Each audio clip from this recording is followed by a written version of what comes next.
Axşamınız xeyir, Ayr 24 xəbərləri izləyirsiniz. Studiyada və Fatih Yarqısıdır, indi isə də ətraflı.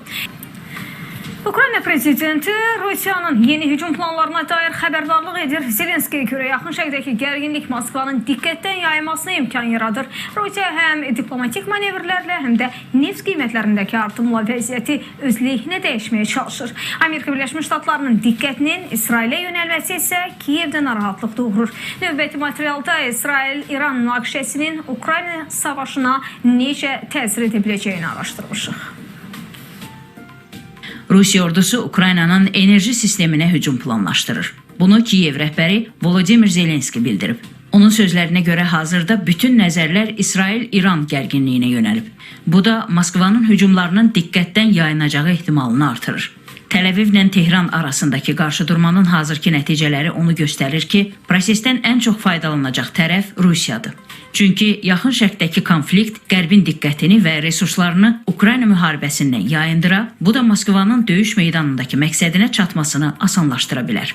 Kiyevin əsas narahatlıqlarından biri Birləşmiş Ştatlarla bağlıdır. Əgər Vaşinqton Təl-Əvivə hərbi yardımları artırsa, bu halda Ukraynanın ikinci plana düşmə ehtimalı yaranır. Belə bir vəziyyət isə ölkənin Rusiya qarşısında müdafiə imkanlarını zəiflədəcək. Ukrayna'ya olan askeri ve lojistik yardımların İsrail'e kaydırılacağı da göz önünde bulundurulursa, Rusya'nın Ukrayna ile olan savaşı Rusya'ya hem maddi hem askeri açıdan olumlu yansımalar olacaktır. Rusya hem İsrail hem de İran ile iyi ilişkileri olan bir ülkedir. Putin'in İran'a olan desteği siyasi olarak kalacak, herhangi bir askeri lojistik destek imkan ve kabiliyetleri olmayacağı hatırdan çıkartılmamalıdır. Çünkü Rusya halihazırda Ukrayna ile savaş halindedir. Rusiya 10 illiklərdir ki, yaxın şərqdə incə balanslaşdırma siyasəti aparır. Ölkə İranla güclü iqtisadi və hərbi əlaqələri inkişaf etdirir.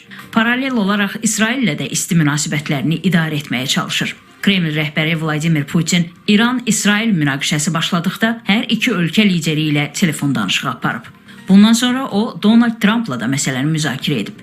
Belə diplomatik səylər danışıqlara kömək etmək istiqamətində Rusiyanı güc brokerinə çevirmək məqsədi daşıyır. Digər məsələ isə neft qiymətləri ilə bağlıdır. Təl-Əvivlə Tehranın qarşılıqlı hücumlarından sonra qlobal neft qiymətləri 7%-dən çox bahalaşıb.